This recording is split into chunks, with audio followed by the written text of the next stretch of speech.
Christians, would you risk your life to stand up for the truth, or would you conform to the world and deny what you know to be true? Join us as we study the three courageous captives.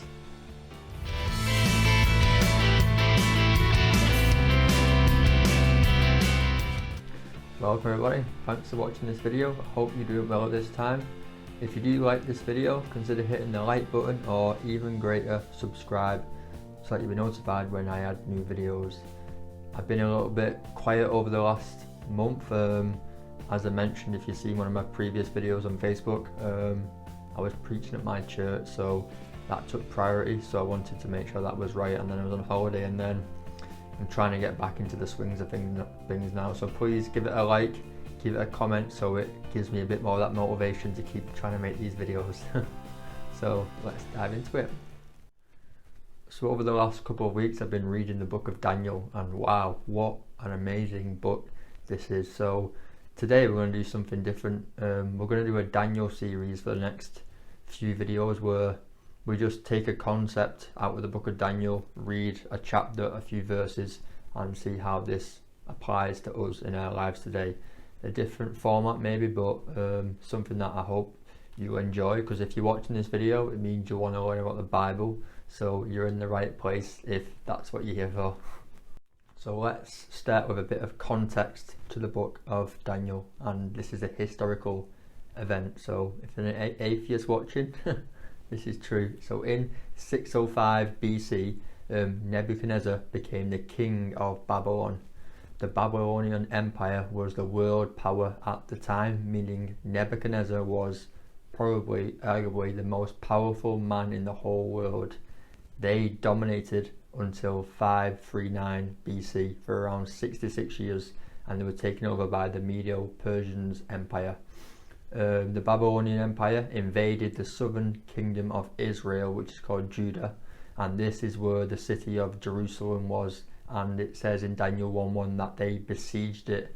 They took back to Babylon with them people and possessions, probably from the temple. And from Jerusalem to Babylon is about 500 miles. So the people they took with them, we read in Daniel 1:3 and 4. Then the king ordered Ashpenaz, the chief of his officials, to bring in some of the sons of Israel, including some of the royal family and of the nobles, youths in whom was no defect, who were good-looking, showing intelligence in every branch of wisdom, endowed with understanding and discerning knowledge, and who had ability for serving in the king's court. And he ordered him to teach them the literature and language of the Chaldeans, which means the Babylonians. So this is very clever on Nebuchadnezzar's behalf. We don't agree with it, but let's see what he did. He took the best people back from Jerusalem with him to make Babylonian Empire stronger, and left the weak ones behind so that they couldn't retaliate and attack back, because they wouldn't have any strong people. They were completely trying to dominate when they took over nations.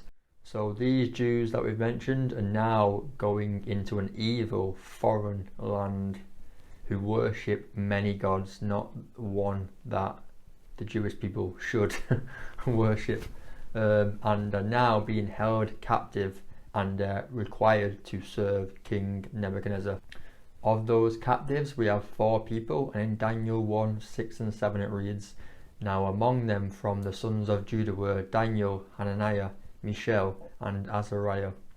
Then the commander of the officials assigned new names to them, and to Daniel he assigned the name Belteshazzar, to Hananiah Shadrach, to Mishael Meshach, and to Azariah Abednego." These 4 are the people that we're concentrating on, mainly 3 of them today, but there you have it. And here's one for you. I'm going to plant a seed for future videos. God planned for the Jews to be taken into captivity. Let me repeat that. God planned for his chosen people to be taken into captivity.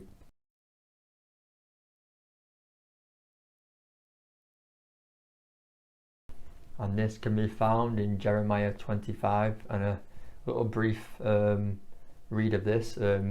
Jeremiah predicted this would happen 20 years before it did. That's in verses 1 to 3. The people were told, the Jewish people, to repent of their evil ways, but they didn't. Verses 5 through 7. God would now send judgment to the people and send them into the hands of the Babylonians for, listen to this, 70 years. Verses 8 to 11. That is utter judgment. Now the reason I tell you about God plan this is we're going to do a video on the sovereignty of God, and if you're a Christian watching this, this should definitely give you more faith and maybe put you at ease in this evil world that we're in, to understand that God is in complete, and the word complete is fully 100% completely in control, but that's for a later video. I digress. Let's carry on. Now to Daniel and his 3 friends. Again, we're going to mention the 3 friends today. When, this is for us as well, when in a new environment, new culture, or with a new set of friends, how easy is it to be conformed, to be like them? It's easy to follow the crowd and to fit in nicely to their ways. But as Christians, we are called to be different. 1 Peter 2:9 reads, "But you, Christians, are a chosen race, a royal priesthood, a holy nation, a people for God's own possession, so that you may proclaim the excellences of him who has called you out of darkness into his marvelous light." A light stands out, like my light here, projecting it. You can separate it from the darkness. So, how did Shadrach, Meshach, and Abednego get on? First off, as we read, they were given new names.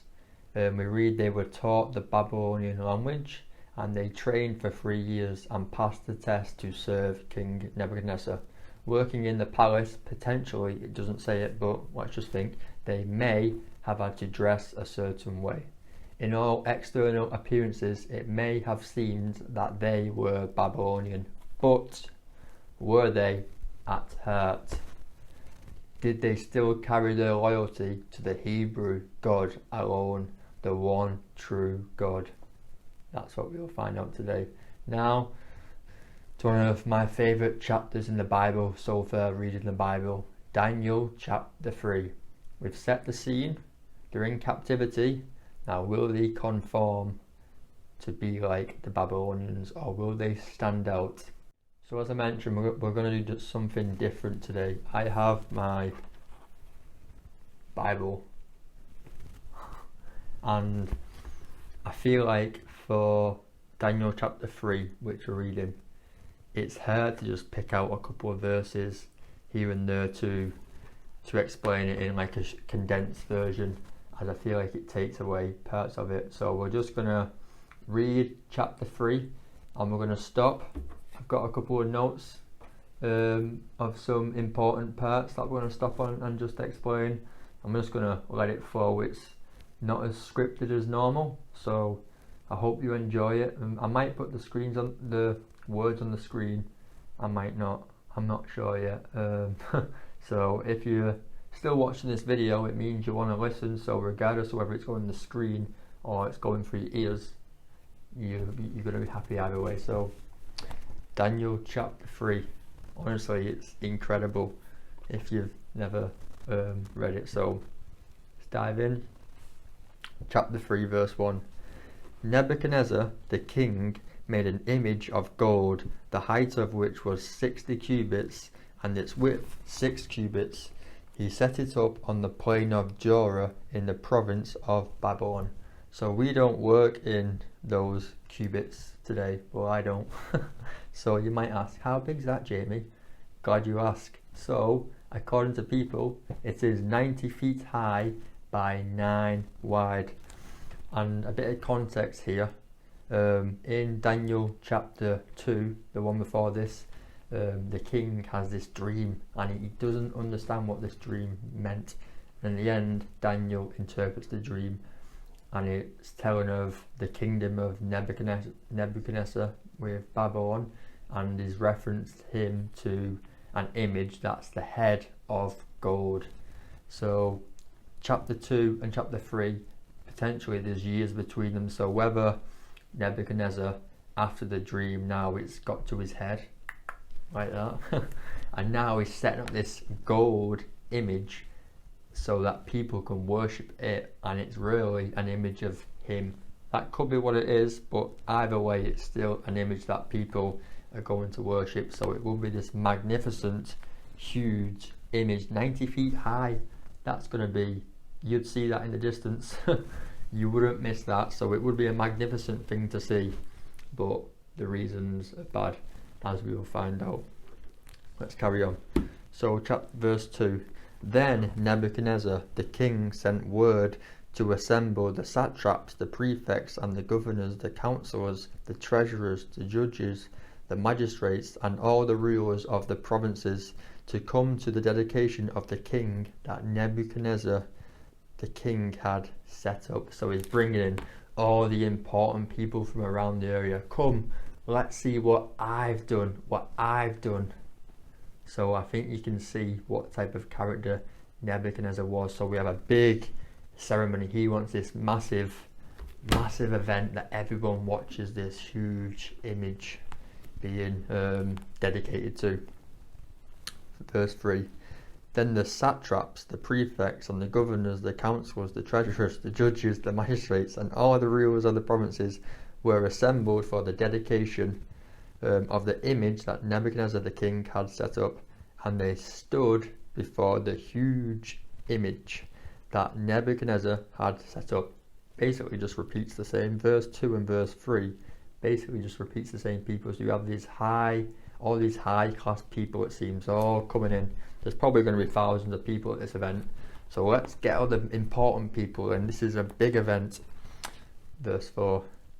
Then the herald, so someone who shouts something out loud, get people's attention, loudly proclaimed, "To you the command is given, O peoples, nations, and men of every language, so that at the moment you hear the sound of the horn, flute, lyre, trigon, psaltery, bagpipe, and all kinds of music, you are all to fall down and worship the golden image that Nebuchadnezzar the king has set up." So now you got this rehearsal of people playing every type of instrument. It's like a festival. It's like a grand opening of some magnificent event or statue or whatever it is. It's just a huge event. Now they're all told, as soon as you hear this music, you bow down before this image. I've got a note here. Let's see what this says. So a very important thing to know about this. So what they're doing and bowing down to an image is idolatry. And as the people from Judah came to Babylon, they are Jews who supposed to serve the one God. And in the 10 Commandments, do you know what one of them is? You will, but we will read it anyway, as we read in Exodus 23. So let's find that in the Bible. A good trick when reading the Bible is try and read the Bible and don't just have it on paper. Try and find the actual book. It's just good practice for your own Bible. Finding where stuff is. We all have it on phones. It's very easy. So Exodus 20 and verse 3.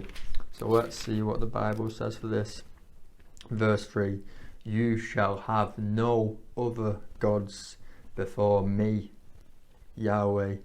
You shall not make for yourself an idol or any likeness of what is in heaven above, or on the earth beneath, or in the water under the earth. So you can only worship me, obviously not me, but Yahweh, God alone, nothing else. So now we have a situation. Jews, what are you going to do? And do you realise who is telling people to do this? The king, the most powerful man in the world. So let's see what else we got here. So we're on verse 6. So we said he's told everyone to bow down as soon as the music starts. Verse 6, listen to this. But whoever does not fall down and worship shall immediately be cast into the midst of a furnace of blazing fire. Ooh. Now, do you conform, or do you stand out at this moment, Jews? This is a huge thing. Now, if you're wondering what a furnace of blazing fire is and whether there's any other references to this in the Bible, I come across one in Jeremiah. So let's find that, Jeremiah 29. So let's go back a couple of books. Jeremiah 29, and we're on 21 and 22. So let's read this. 21, God speaking. Thus says the Lord of hosts, the God of Israel, concerning Ahab the son of Kolai, and concerning Zedekiah the son of Manasseh, who are prophesying to you falsely in my name. Behold, I will deliver them into the hand of Nebuchadnezzar, king of Babylon, and he will slay them before your eyes. Because of them a curse will be used by all the exiles from Judah who are in Babylon, saying, May the Lord make you like Zedekiah and like Ahab, whom the king of Babylon roasted in the fire. So here we have another reference of horrific potential death that is happening. So there's another reference to what we've just mentioned, blazing fire. Got any other notes? Let's continue. Verse 7. Therefore, at that time, when all the peoples heard the sound of the horn, the flute, the lyre, the trigon, the psaltery, the bagpipe, and all kinds of music, all the peoples, nations, and men of every language fell down and worshipped the golden image that Nebuchadnezzar the king had set up. So I imagine, in my mind, I see all these people lined up, just rows and rows of people, and they're all just waiting. And as soon as they hear the music, it's like, boo. It's just, and they're probably doing it they'll be doing it out of fear. I mean, not that I don't get why you want to idolize an image or a statue. That's another matter, but that's how I see it. So let's see how these Jews responded. We're on verse 8 now. For this reason, at that time, certain Chaldeans came forward and brought charges against the Jews. Now it says against the Jews. It doesn't say whether there was more than just the three that we'll see in a minute, but they only reference 3 Jews, so that might just be mean the 3 of them. So what did they do wrong? They responded and said to Nebuchadnezzar the king, O king, live forever. That was a normal thing for people to do to the king. Verse 10, you, O king, have made a decree, and the decree is something that is fixed, it's certain, that every man who hears the sound of the horn, the flute, the lyre, the trigon, the psaltery, the bagpipe, and all kinds of music is to fall down and worship the golden image. But whoever does not fall down and worship shall be cast in the midst of the furnace of the blazing fire. That's what Nebuchadnezzar said. 12. There are certain Jews whom you have appointed over the administration of the province of Babylon, named Shadrach, Meshach, and Abednego. So he's referenced the 3 people, and they said Jews, so we think it might just be these 3. Whether there was more, we don't know, it doesn't say. And a quick one for this one, we just said whom you, it says, there are certain Jews whom you, meaning Nebuchadnezzar, have appointed over the administration of Babylon. So these 3 Jews, they were quite a highish ranking people, and the reason for this, if we go to my notes, verse 49 of chapter 1, Daniel interprets the dream, and then the king promotes him. And 49 reads in chapter 2, and Daniel made request of the king, and he appointed Shadrach, Meshach, and Abednego over the administration of the province of Babylon, while Daniel was at the kings of the court. So they're in a higher place than just, even though they're in exile, they've been promoted because of what Daniel and what they've stood up for. So that's just a nice little side note. So we keep reading. These men, O king, have disregarded you. They do not serve your gods or worship the golden image which you have set up. So here's their answer, so what they've done. Verse 13. Then Nebuchadnezzar, in rage, what? People haven't worshipped? Quick, tell them to me. Angry man. That was me adding word. That wasn't adding words to the Bible. That was just me explaining it. And anger. Sorry. Then Nebuchadnezzar, in rage and anger, gave orders to bring Shadrach, Meshach, and Abednego. Then these men were brought before the king.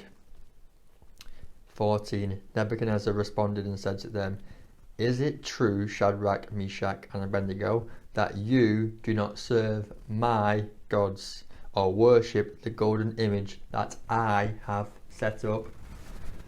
Now to two of the most incredible verses that I've come across in the Bible. This is unbelievable, and you could do sermons just on these two images, these two verses. So Christians, pay attention to this. So it looks like what we've read so far, that the music played and everyone was told to worship, and there's been reports that these three did not.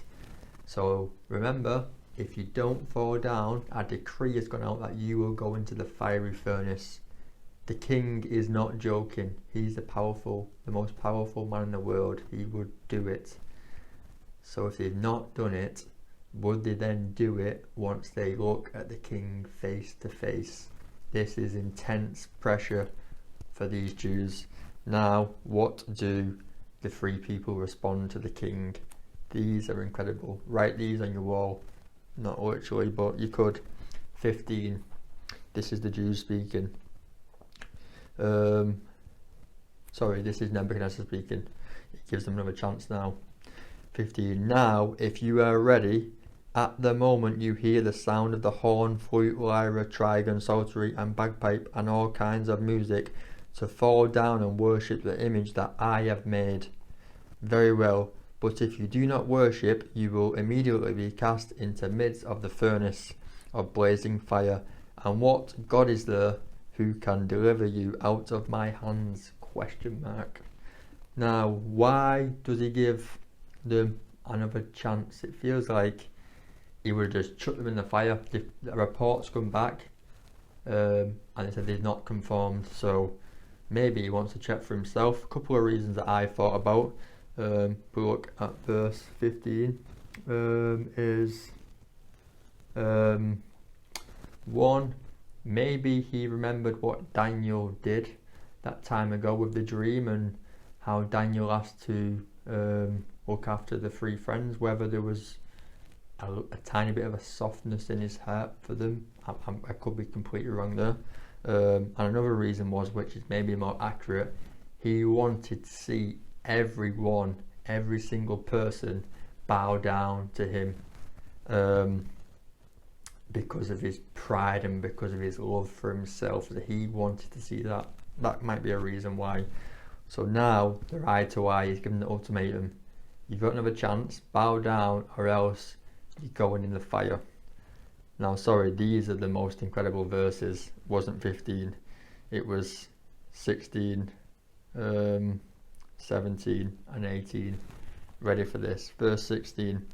Shadrach, Meshach, and Abednego replied to the king, "O Nebuchadnezzar, we do not need to give you an answer concerning this matter." Now, these are the two verses. 17.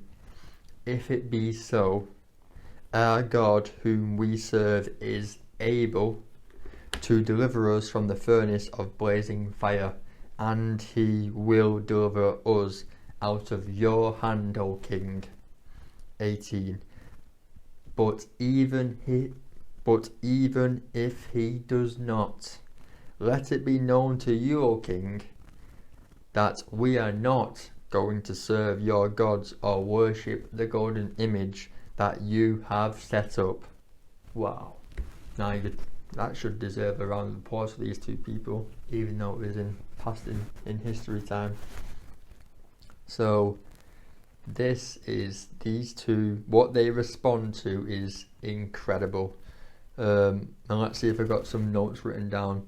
To respond face to face to the king who has the power to say, get in the fire, to rebuke him shows ridiculous amount of faith. They had unbelievable hope, and they are not, their faith and hope is not dependent on the result. A few critical words to pick up to. So God is able to deliver us. If you're a Christian today, there is nothing God cannot do. He is able to do anything. Just ask Sarah and Abraham and millions of other people in the world who have had unbelievable things happen to them. So they knew he was able.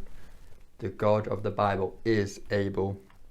And that he says, and he will deliver us. So they know that he could, but is the a hugely unbelievable one, 18. But even if he does not, so if God does not keep us out of this fire, we will not conform. We will die and burn, and then we'll go straight into the presence to our true God. Try telling some of the word of faith people and the prosperity people this today, that even if he does not find a way, if he does not step in and intervene, we will glorify God anyway by being burnt up. This is very hard for me and probably a lot of people in the Western world where there's no persecution to get our head around. There's people in Africa, probably Asia, and there probably is, potentially, there might be someone today, a Christian, who is being burnt for disobeying other gods or not conforming to their society. And if they die, does that mean God is not with them? Absolutely not. God gets the glory in all things. If you go to your death glorifying God, then that brings glory to him, and then you go straight into the presence in heaven for eternity. So please don't misunderstand that.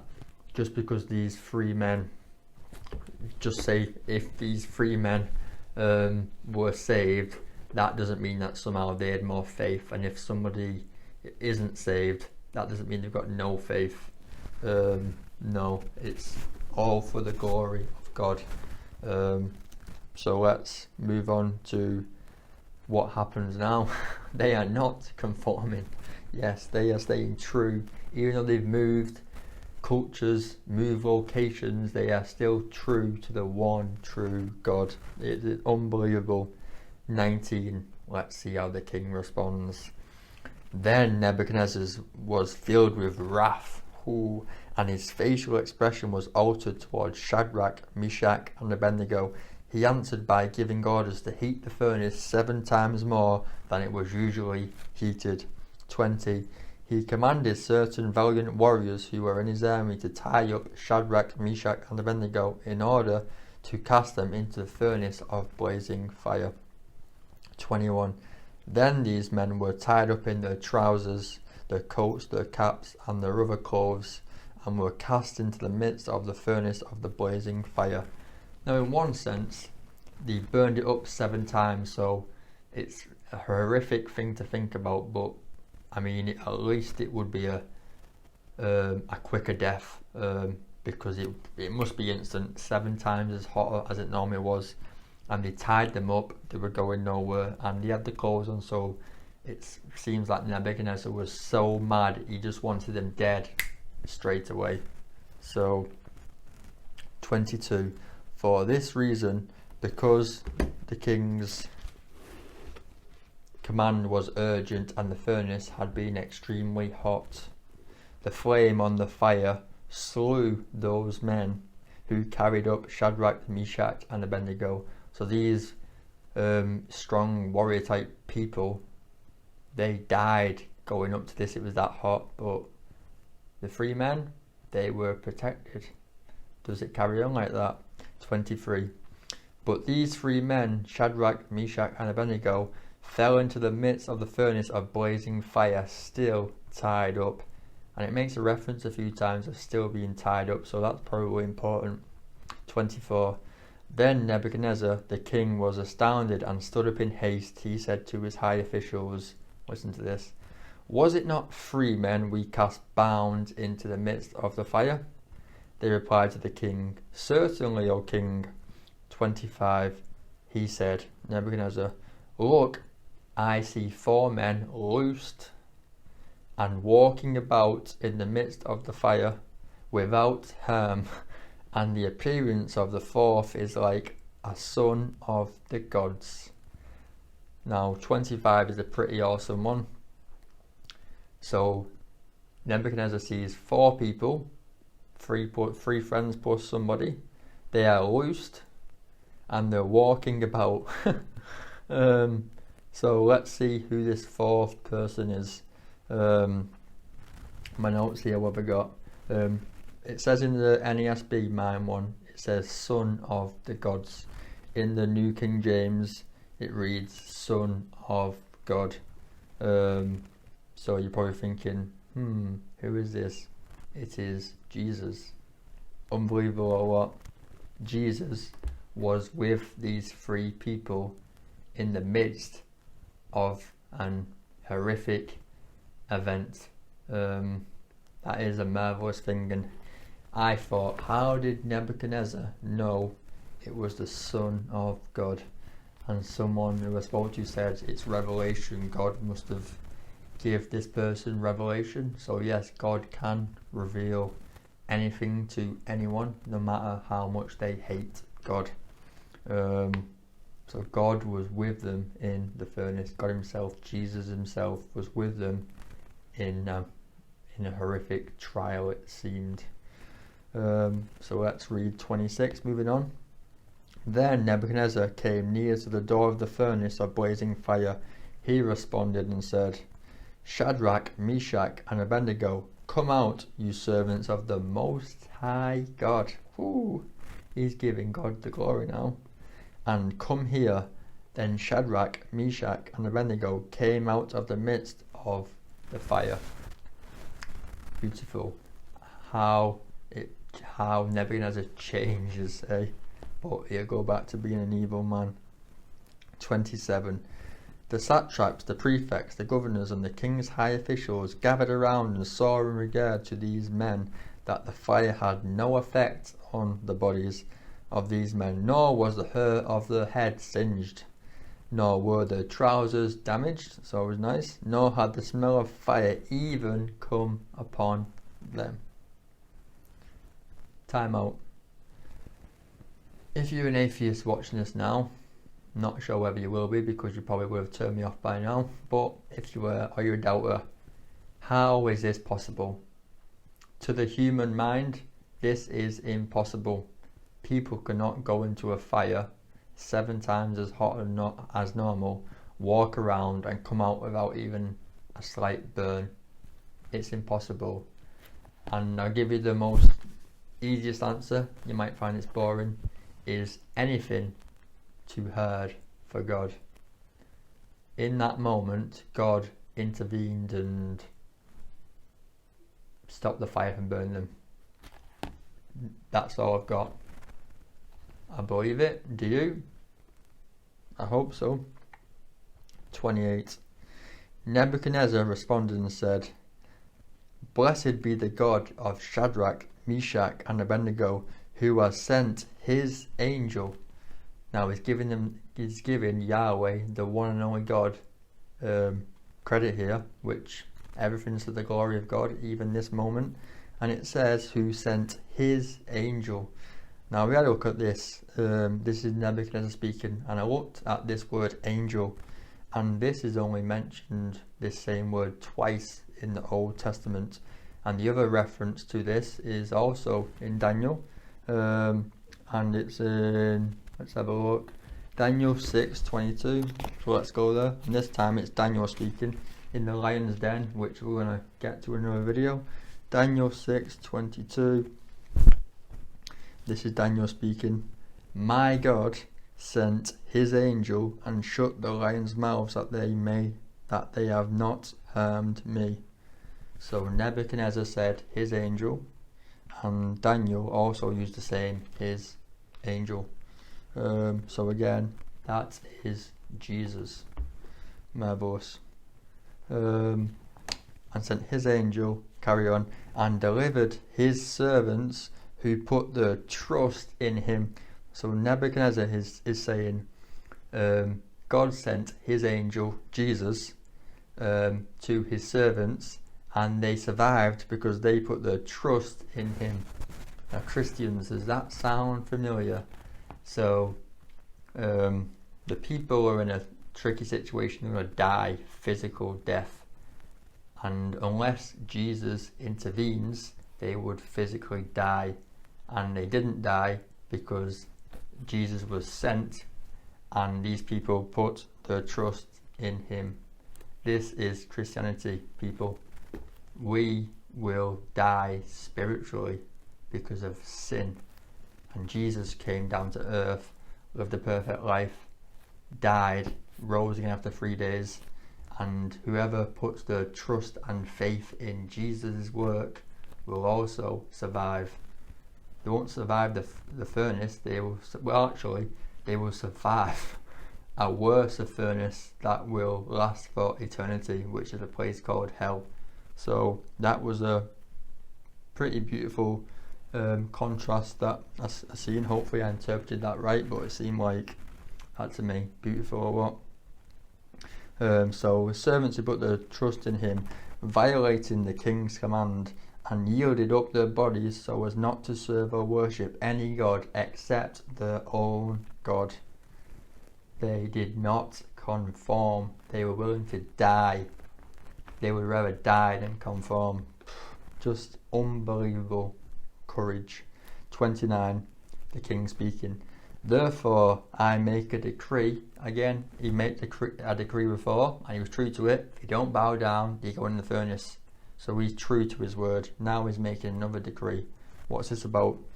That any people, nation or tongue that speaks anything offensive against the God of Shadrach, Meshach and Abednego shall be torn limb from limb, and their houses reduced to a rubbish heap, inasmuch as there is no other God who is able to deliver in this way. In Babylonian culture, they worshipped all these gods, and we might get into it in another videos, but a couple of the times in his dreams he brought in his not magicians, but there were people like magicians, people who were fortune tellers, all these people, and as if they could like speak to the gods about and tell the king his dream, and they couldn't, obviously, because fake gods can't talk, they can't think, they can't touch, smell, that they're dead, but they're not even alive, so they can't help.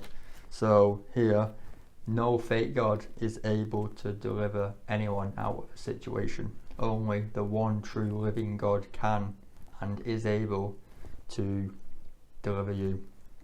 30. Then the king caused Shadrach, Meshach and Abednego to prosper in the province of Babylon. So now they prospered because of their faith, their willingness, the unwillingness to change, to conform. And then the king makes the decree that anyone can worship Yahweh without being persecuted or whatever. And I made a few notes about this end one here. In all of this, God got the glory. So as I mentioned, the 3 friends were blessed, and other Jews. It wasn't just these 3 and Daniel who would have been in Babylon at this time. There would have been other captives, and now they were blessed because of the faith of the 3 friends. Now they could worship Yahweh whenever they wanted, and nobody could do anything against them, because a decree was made by the king that if they did something to them or speaks out, then they would die. So the king seemed like he was humbled a bit, realised the one true God and what happened. His eyes seen what happened. He made a decree. So that's Daniel chapter 3. Let's see what other notes I got now. Beautiful. What? Honestly, that's just an incredible. Just keep reading that. Superb. And I got a few more notes here. The three friends feared God more than the fire. They understood who God was and what He was capable of. They had faith that God may provide a way, even though it may have seemed that God had abandoned them. They knew death wasn't the end. They knew who was in control. And guess what? It wasn't the king who was asking everybody to bow down. Now, this is where I speak to you and I speak to myself. Have you ever stood up for Jesus like this? Regardless of what society says, would you stand up and say no? Would you be willing to lose a friend, a job, a great opportunity, even your life for saying no? We carry the truth with us all the time as Christians. Our hearts have been transformed and our minds renewed.